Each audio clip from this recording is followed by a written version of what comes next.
बिस्मिल्लाहिर्रहमानिर्रहीम अस्सलाम वालेकुम। अल्लाह पाक की रहमत करम फजल और शुक्र के साथ आज की रेसिपी करते हैं जी शुरू। आज की इस वीडियो में हम बनाने जा रहे हैं मैंगो मटका की ऐसी रेसिपी जो शायद आपने इससे पहले कभी ना खाई हो। बिल्कुल मक्खन और मलाई से भी ज़्यादा नरम ये आपकी आइसक्रीम बनेगी और घर के इंग्रेडिएंट से बनेगी। इसमें कोई भी ख़ास चीज़ डालने की ज़रूरत नहीं है। तो चलते हैं जी तैयारी की तरफ। बिस्मिल्लाहिर्रहमानिर्रहीम। सबसे पहले मैंने यहाँ पे 2 अदद मैंगो लिए हैं। इस तरह के बड़े मैंगो आपने ले लेने हैं ताकि इसके अंदर से जो पल्प है ना वो बहुत अच्छे तरीके का निकले। अगर इस तरह के मैंगो आपको मिल जाए तो फिर क्या ही बात है जी। बिल्कुल बारीक बारीक से छिलके आपने उतारने हैं और कोशिश करनी है कि बहुत कम क्वांटिटी में जो पल्प है ना वो ज़ाया हो। तो उसका एक ही मेथड है कि इस तरह आप इसके छिलके उतार लें। बहुत ही आसान है इस तरह इसको पील ऑफ करना। अल्हम्दुलिल्लाह पील ऑफ कर लिया है। अब इसके क्यूब कट कर रही हूँ। आप चाहें तो स्लाइस में भी कट कर सकते हैं, लेकिन मैंने बारीक इसकी प्यूरी तैयार करनी है।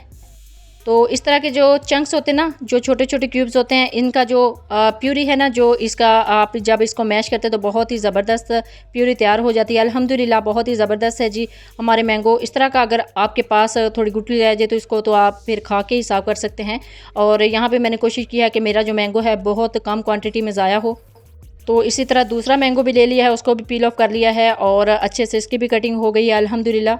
अब एक ले लिया है जी प्यारा सा जग। इसमें ऐड करेंगे अपने तमाम जो मैंगो के क्यूब्स हैं। बिस्मिल्लाहिर्रहमानिर्रहीम। अल्हम्दुलिल्लाह जी ऐड कर लिया। अब इसको बारीक ब्लेंड कर लेना है और इतने अच्छे तरीके से ब्लेंडिंग करनी है कि बिल्कुल स्मूथ प्यूरी तैयार हो।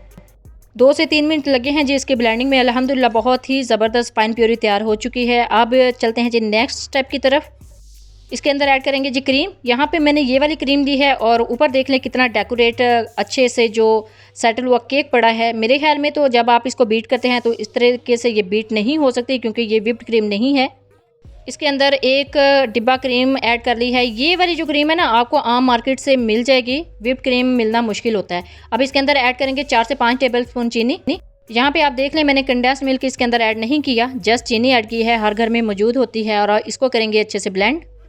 पहले मुझे लगा था कि ये ब्लेंड करने के दौरान इतनी ज़्यादा फ्लफ़ी नहीं होगी, लेकिन अल्हम्दुलिल्लाह बहुत अच्छे तरीके से फ्लफ़ी हो रही है। अगर आपके पास इस तरह की क्रीम ना हो तो आप इसकी जगह पे सिंपल जो घर में मलाई होती है दूध के ऊपर से उतरती है वो भी ऐड कर सकते हैं। तो बहुत ही अच्छा एक्सपीरियंस रहा है जी मुझे इस क्रीम से भी। ये बहुत ही अच्छी रही है ये क्रीम। और आपको बताती चलूँ this is not a sponsor video, ये मैंने खुद बाय की है और अपनी वीडियो के लिए यूज़ की है। अब यहाँ पे मैंने इससे पहले आपको दिखाए थे मटके को साफ़ करने का तरीका। साफ़ करके इसको खुश करके रखा हुआ है।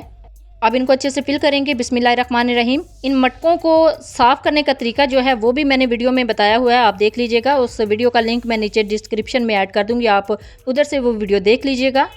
अब अल्हम्दुलिल्लाह मटके फिल हो चुके हैं। अब मज़ीद इसकी प्रेजेंटेशन को अच्छा करने के लिए इसके ऊपर इसके चंक्स डाल देंगे थोड़े से।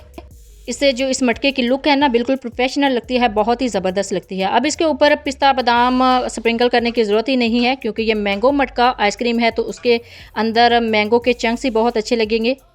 आप चाहे तो फॉइल पेपर की मदद से इसको कवर कर दें, चाहे बटर पेपर की मदद से इसको कवर कर दें। कवर करना इसलिए ज़रूरी है कि इसके ऊपर से ये जो आइसक्रीम है ये क्रिस्टलाइज नहीं होगी, तो ये बिल्कुल सॉफ्ट रहेगी। तो मैं यहाँ पे ले रही हूँ जी फॉइल पेपर। इसको कट कर लिया था इसके साइज़ के मुताबिक और यहाँ पे रबड़ बैंड है और इनको कवर करना बहुत ही आसान है। जस्ट ऊपर से प्रेस किया और ऊपर रबड़ बैंड से इनको अच्छे से बैंड कर दिया। ये देखिए जी अल्हम्दुलिल्लाह 1 बाय 1 करके सारे जो मटके हैं उनको अच्छे से कवर कर लेंगे और रबड़ बैंड की मदद से ऊपर से फिल कर लेंगे, फिक्स कर देंगे। अब सारे मटके अच्छे से कवर हो चुके हैं अल्हम्दुलिल्लाह। ये जाएंगे जी आप फ्रीज़र में तकरीबन 6 घंटे के लिए। मैंने जस्ट 6 घंटे के लिए इनको फ्रीज़ किया था, तो अभी मैं इसको रखूँगी जी फ्रीज़र में। ये रख लिया है जी यहाँ पे फ्रीज़र में और 6 घंटे के लिए इसको करते हैं फ्रीज़। और 6 घंटे के बाद मैं आपको दिखाती हूँ कि इनकी कंडीशन कैसी है। यहाँ पे आपके लिए एक टिप है, अगर आप इसको ओवरनाइट फ्रीज़ करेंगे तो ये अंदर से क्रिस्टलाइज हो जाएगी। हमने बनानी है सॉफ्ट, तो इसी वजह से 6 घंटे के लिए मैंने इसको फ्रीज़ किया है। अब 6 घंटे के बाद मैं इसको चेक करूँगी, तो इसको अनरैप करते हैं। बिस्मिल्लाहिर्रहमानिर्रहीम। देखिए जी अल्हम्दुलिल्लाह बहुत ही सॉफ्ट, बहुत ही ज़बरदस्त हमारी आइसक्रीम तैयार हुई है, मैंगो मटका आइसक्रीम। अभी मैं आपको चेक करके दिखाती हूँ कि ये अंदर से कितनी सॉफ्ट है और कितनी बिल्कुल इसका टेक्सचर मक्खन की तरह, मलाई की तरह है। अब एक चम्मच की मदद से इसको करते हैं जी चेक। बिस्मिल्लाहिर्रहमानिर्रहीम। ये देखिए जैसे ही चम्मच मैंने इसके अंदर इंसर्ट किया है बहुत ही सॉफ्ट, बिल्कुल मक्खन की तरह, बिल्कुल मलाई की तरह बहुत सॉफ्ट है।